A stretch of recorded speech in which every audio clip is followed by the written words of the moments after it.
Hello बच्चों, आज की वर्कशीट तो आप सब सॉल्व कर ही चुके हैं। अब हम देखते हैं उस वर्कशीट के क्या आंसर हैं और उसे सॉल्व करते हुए आप भी देखेंगे कि कहाँ क्या डाउट था और कहाँ कन्फ्यूज़न था और आज इसे हम क्लियर करेंगे। तो स्टार्ट करते हैं। वर्कशीट 10 का हमारा फर्स्ट क्वेश्चन था डैश और डैश रैखिक समीकरण युग्म के हल ज्ञात करने की बीजगणितीय विधियां हैं, यानी दो ऐसी एल्जेब्रिक मेथड्स जिनसे हम पेयर ऑफ लीनियर इक्वेशंस के आंसर्स निकाल सकते हैं, उन्हें सॉल्व कर सकते हैं। तो देखते हैं हम इसे। तो पहला मेथड है यानी पहली विधि है हमारी प्रतिस्थापन विधि, यानी पहला एल्जेब्रिक मेथड जो है वो है हमारा क्या, सब्स्टिट्यूशन मेथड। और दूसरा जो हमारा मेथड हमने देखा था वो कौन सा था, विलोपन विधि, जिसे हम इंग्लिश में क्या बोलते हैं, एलिमिनेशन मेथड। इंग्लिश में हम उसे बोलते हैं एलिमिनेशन, क्योंकि हम एलिमिनेट करते हैं वहाँ पर।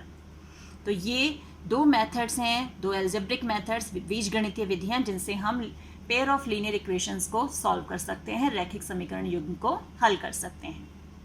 नेक्स्ट क्वेश्चन है, प्रतिस्थापन विधि में हम क्या प्रतिस्थापित करते हैं, कुछ हटाते हैं ना हम किसी चीज़ को, तो हम क्या करते हैं, एक चर के मान से हम एक चर की वैल्यू निकालते हैं और उससे हम किसको प्रतिस्थापित करते हैं, दूसरे चर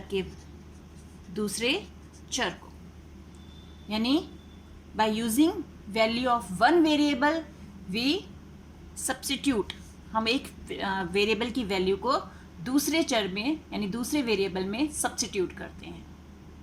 तो ये है हमारे इस प्रश्न का उत्तर। नेक्स्ट है हमारा, हमें एक पेयर ऑफ लीनियर इक्वेशन दिया हुआ है, यानी समीकरणों का युग्म दिया हुआ है जिसे हमें हल करना है। तो इसे भी हल करते हैं। तो स्टार्ट करते हैं। सबसे पहला काम, हमें यहाँ पर समीकरण ये एक और ये है हमारी समीकरण 2। मैंने आपको बताया था सबसे पहले हम सरल समीकरण ढूंढते हैं कि इनमें से ईजीएस्ट सी कौन सी लग रही है हमें। तो वो कौन सी है हमारी, समीकरण 1, यानी हम समीकरण 1 में से किसी चर का मान ज्ञात करेंगे। और किस चर का मान ज्ञात करेंगे, देखते हैं इनके गुणांक। यहाँ x का गुणांक 2 है, इसका कोएफिशिएंट 2 है, और y का 1 है। तो हम किसको ले लेंगे, y को। तो समीकरण 1 से इक्वेशन फ्रॉम इक्वेशन 1 हम क्या कर रहे हैं, 2x प्लस वाई हमें 21 दिया हुआ है, हमने y को यहाँ रखा और 2x को हम यहाँ ले गए, यानी अब हम y को x के फॉर्म में चेंज कर रहे हैं, y को x के रूप में व्यक्त कर रहे हैं। अब क्या करना है, जिस समीकरण से हमने वैल्यू निकाल ली उसे छोड़कर ये मान, ये जो हमने समीकरण 3 बना दी है इक्वेशन 3, इसकी वैल्यू को हमने दूसरी समीकरण में, एक से तो हमने ये ले लिया, यानी इक्वेशन 2 में हम इसे सब्स्टिट्यूट करेंगे, प्रतिस्थापित करेंगे। तो y का मान समीकरण 2 में रखने पर, bye substituting value of y in equation 2, क्या होगा हमारे पास। अब हम वैल्यू सब्स्टिट्यूट करते हैं, y की वैल्यू हमें सब्स्टिट्यूट करनी है, तो हमारे पास 3x plus 5 into y, y हमें लेना है, y की वैल्यू हमारी क्या आई है, 21 माइनस 2x।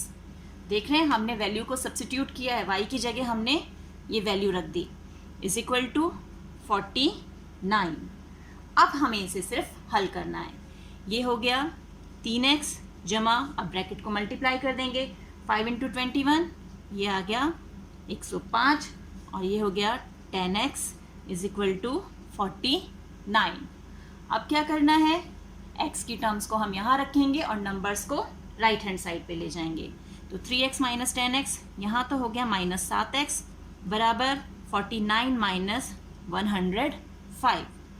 तो अब माइनस 7x बराबर 49 माइनस 105 कितना हो जाएगा, माइनस 56।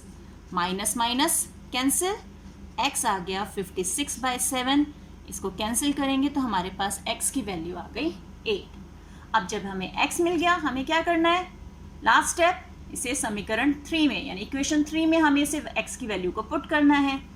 तो x का मान समीकरण 3 में रखने पर, अब हम समीकरण 3 में इसकी वैल्यू को रख रहे हैं, तो क्या हो जाएगा? हमारी समीकरण 3 क्या है? समीकरण 3 है y बराबर 21 माइनस 2x, 21 माइनस 2x, ये हमारी समीकरण 3 है। अब वैल्यू पुट कर देते हैं।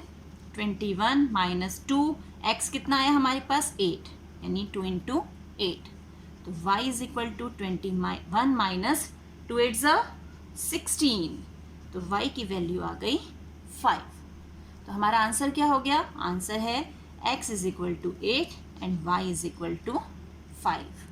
तो ये हमारा आंसर आ गया इस समीकरण युग्म के लिए, इस पेयर ऑफ लीनियर इक्वेशन के लिए। देख रहे हैं, मेथड वही है, चाहे क्वेश्चन कोई भी हो, हमारे स्टेप्स वही रहेंगे।